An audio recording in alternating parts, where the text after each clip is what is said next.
So many of you have asked me to speak about cryptocurrencies, and well, actually, it's just one person, but it is something that I can briefly talk about. I'm not an expert, but okay. So the way that this world works, really, at this point in time, with respect to money, is we have central banks, and they print a money that the rest of the world recognizes.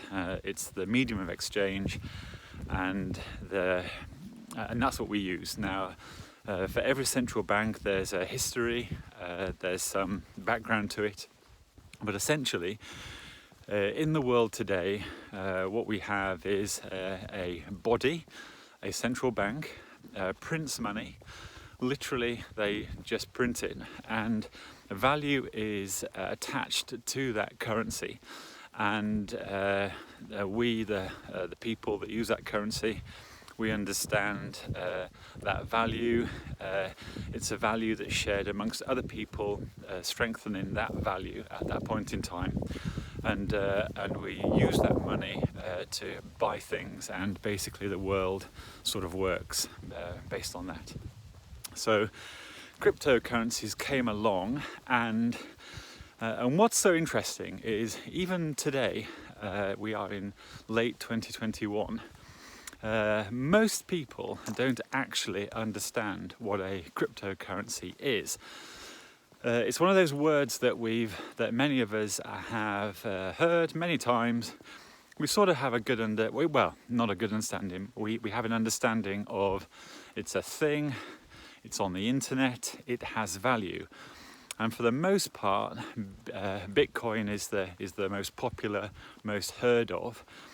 People understand that when it was first launched, it wasn't worth anything, and today it's worth $60,000. And beyond that, most people sort of don't really know what it is. It's something that we hear about, and it sounds crazy. Now, the technology aspect behind it, blockchain. Now, that is very interesting stuff. It's really quite clever, and basically means that it's difficult to copy or hide or lose. In actual fact, all those things are possible, but on the face of it, there's quite a bit of implied integrity behind a thing using blockchain. And actually, right there, I'll just stop and whiz round. It's a little cooler today, and again, I've got my coats on. I do have other clothes. Well, actually, I have one other t-shirt, but anyway.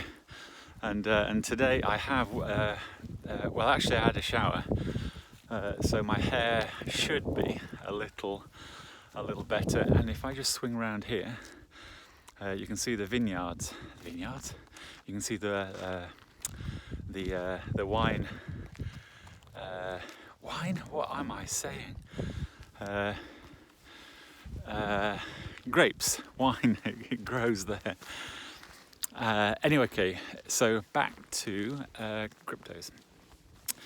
Right, so generally everyone understands we have currencies like the Japanese yen, we have the American dollar, and other countries use the American dollar. We have the British pound and the euro, and so on. All these currencies are made by a central body. I was about to start talking about that central body, who these people are. It's complicated, but so I'm going to keep this very top level. What I mean is nice, plain and simple. And we have cryptos. And if you bought a Bitcoin only a few years ago, I mean, this is the amazing thing. It would have cost you $200, or if you bought even earlier than that, they were cents and dollars. And today, that Bitcoin that you bought for a couple of dollars would be worth $60,000. So the investment potential, or the investment performance of Bitcoin, is the most unbelievable thing you can think of. Absolutely amazing. And that begs the question, why do so many people, or why didn't so many people not buy Bitcoin when it was $10 and $100? And why at that time did everyone think, like me actually, that Bitcoin, cryptos, there was no future?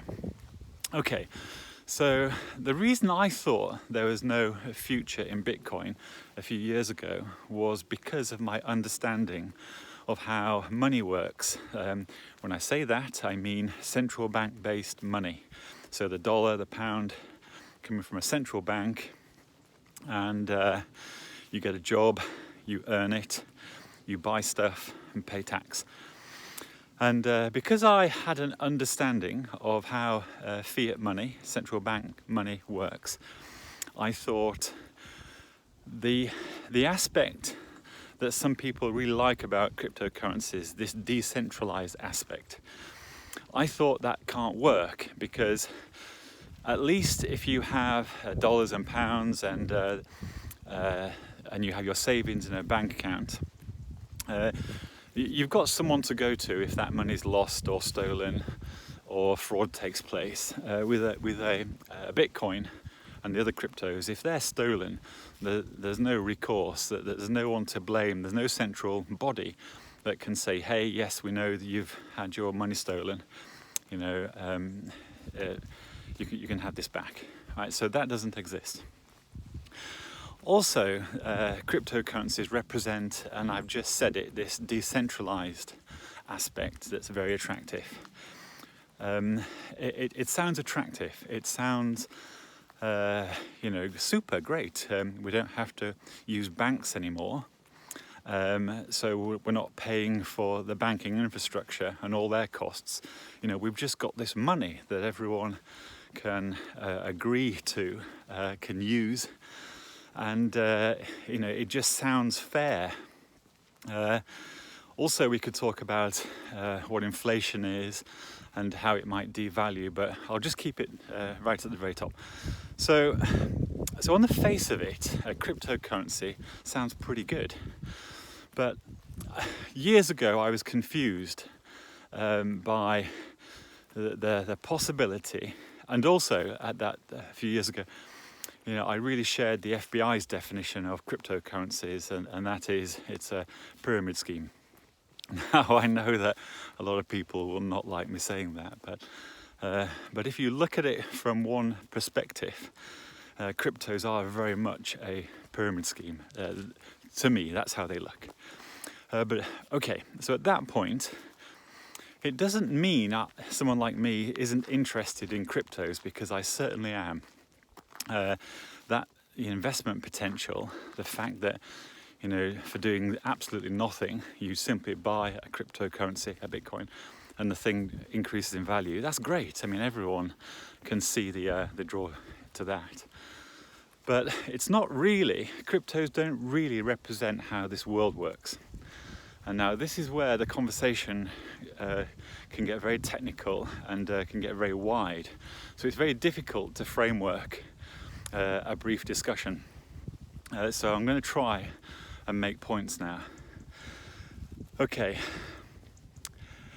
Cryptos right now, based on what's happening, they look like a good deal, because right now things are going forward. No one's claiming they're going to be shut down, and from one perspective, the more people that buy cryptos will increase cryptos at this point in time. Right, that's on the assumption that nothing changes, the internet always works, and on the whole, people are fair and reasonable. What I know is that idea really can't continue, not into the future. For a time, yes, but into the future, no. Now that flips me back to, what is a central bank? How did it get there, and what does it do? And I think I'm going to have to do a little bit more preparation for a discussion about that. So I'm just going to summarize and make a point. Right now, today, the world that we live in works because central banks are in place. They print money. We use that money, buy that money. It is a form of control, but I don't want to go spooky right now.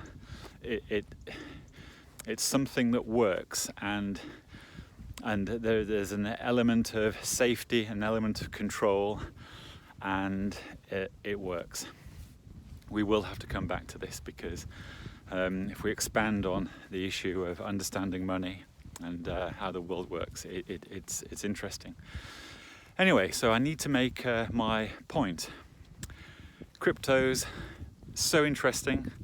Right now, huge financial investment potential, but we might be peaking. I don't know.